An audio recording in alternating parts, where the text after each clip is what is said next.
Die konsequenzialistische Ethik beurteilt den moralischen Wert einer Handlung aufgrund ihrer Folgen. Welche Folgen wie berücksichtigt werden, was der wesentliche Unterschied zur deontologischen Ethik ist und welche Stärken und Schwächen der Konsequenzialismus hat, erfährst du in diesem Video. Die konsequenzialistische Ethik oder der Konsequenzialismus bezeichnet eine Klasse ethischer Theorien, die den moralischen Wert einer Handlung aufgrund ihrer Folgen beurteilen. Stark verkürzt könnte man sagen, dass im Konsequenzialismus der Zweck die Mittel heiligt.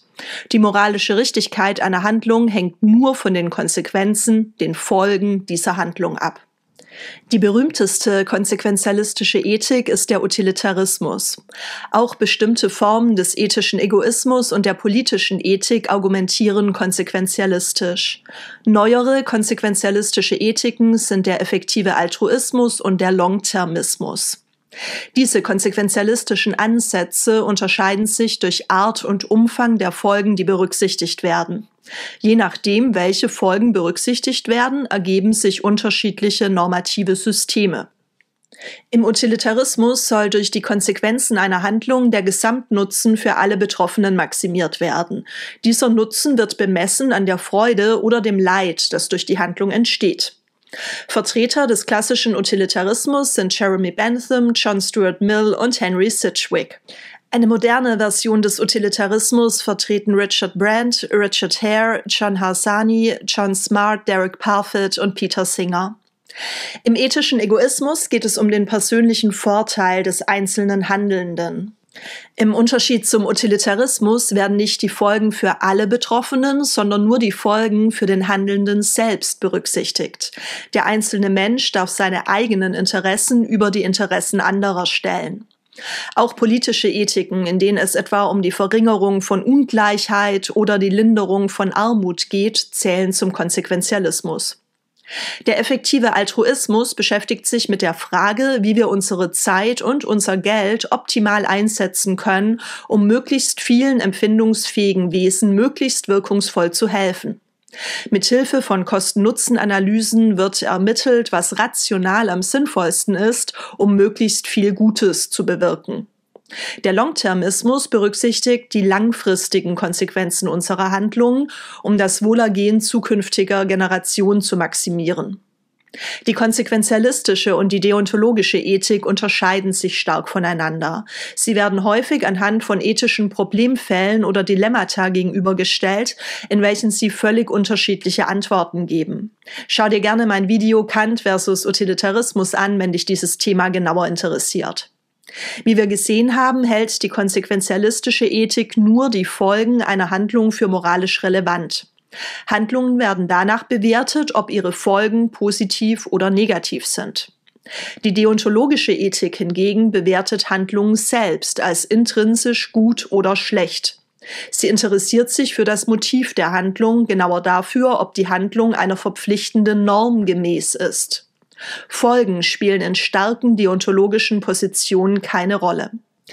Der Konsequenzialismus bietet eine klare, einfache Methode zur moralischen Beurteilung von Handlungen und kann Entscheidungsprozesse vereinfachen. Man muss nur die Konsequenzen der Handlungen betrachten, um ihren moralischen Wert zu bestimmen. Die moralische Bewertung einer Handlung hängt nicht von der Motivation oder dem Charakter des Handelnden ab, sondern von den tatsächlichen Folgen. Unabhängig von Motiv und Charakter des handelnden Menschen ist eine Handlung dann moralisch gut, wenn sie positive Ergebnisse hervorbringt. Es ist relativ einfach, die Ergebnisse von Handlungen zu überprüfen und zu bewerten. So können Entscheidungen kontinuierlich verbessert werden. Politische Maßnahmen können beispielsweise nach ihrer Effektivität in Bezug auf die vorgesehenen Ziele überprüft und gegebenenfalls verändert werden.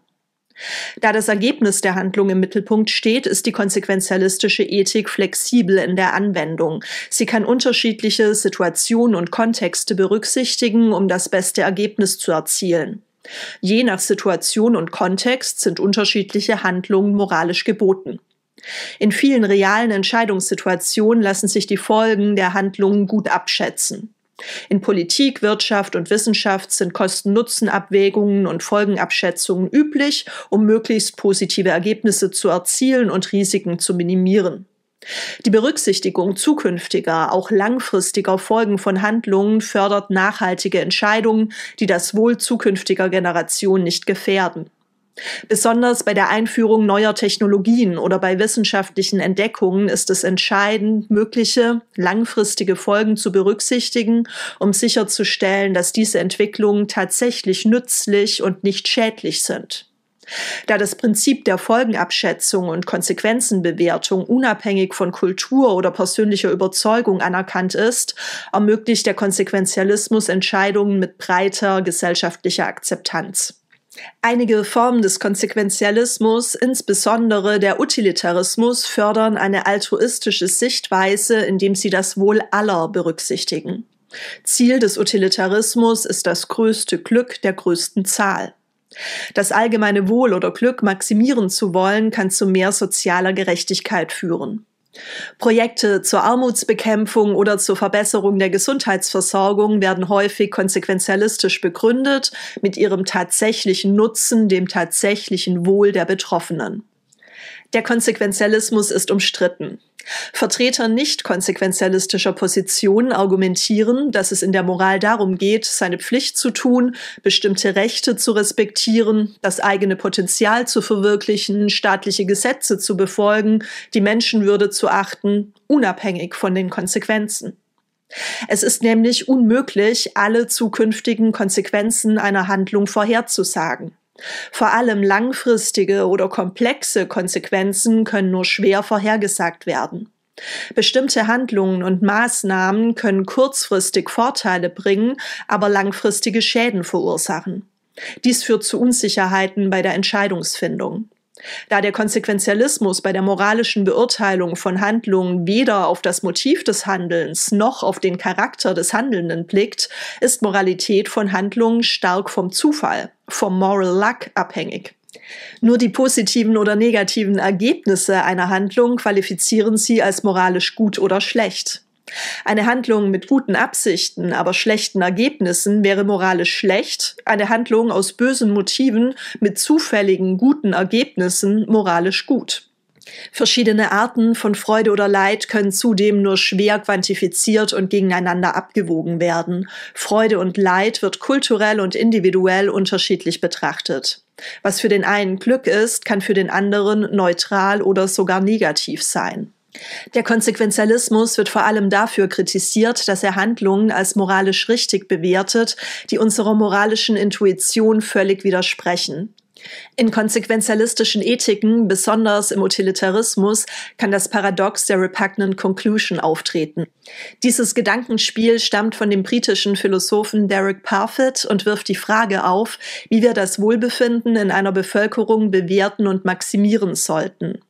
Um das Gesamtwohlbefinden einer Gesellschaft zu maximieren, wäre eine sehr große Anzahl von Menschen mit einem sehr niedrigen Glücksniveau einer kleineren Anzahl an Menschen mit hohem Glücksniveau vorzuziehen. Diese Schlussfolgerung widerspricht unserer moralischen Intuition. Außerdem besteht die Gefahr, dass individuelle Rechte und Pflichten zugunsten des Gesamtnutzens vernachlässigt werden. Unter bestimmten Umständen dürfen Unschuldige getötet, geschlagen, belogen oder beraubt werden. Die Folgen und nur die Folgen können jede Art von Handlung rechtfertigen. Es spielt keine Rolle, wie schädlich die Handlung für einige Betroffene ist, solange sie den besten Gesamtnutzen herbeiführt. An dem berühmten Fallbeispiel vom Arzt und der Organtransplantation lässt sich diese Problematik gut illustrieren. Ein Arzt betreut 5 Patienten, die an Organversagen sterben werden, sofern sie keine Transplantation erhalten. Ein gesunder Patient erscheint zu einer Routineuntersuchung. Unter bestimmten Umständen dürfte oder müsste der Arzt sogar den gesunden Patienten töten und mit dessen Organen die 5 anderen Patienten retten. Im Konsequenzialismus können individuelle Rechte verletzt und individuelles Leid gerechtfertigt werden, solange das allgemeine Wohl erhöht wird. Um solchen Problemen zu begegnen, bewerten verschiedene konsequenzialistische Ethiken nicht mehr direkt die Folgen bestimmter konkreter Handlungen. Vielmehr werden die Folgen gewisser Regeln oder Charaktereigenschaften direkt bewertet und Handlungen nur indirekt durch Bezugnahme auf solche Regeln oder Charaktereigenschaften. Das berühmteste Beispiel für eine konsequenzialistische Ethik, welche die Folgen von Regeln und nicht mehr von konkreten Handlungen bewertet, ist der sogenannte Regelutilitarismus. Zur Gegenüberstellung von Handlungs- und Regelutilitarismus findest du ein ausführliches Video auf meinem Kanal. Überzeugt dich die konsequenzialistische Ethik? Schreibe deine Meinung sehr gerne unten in die Kommentare. Mit dem Quizlet Lernset Utilitarismus Überblick kannst du dein Wissen jetzt erweitern. Viel Spaß beim Lernen und bis bald!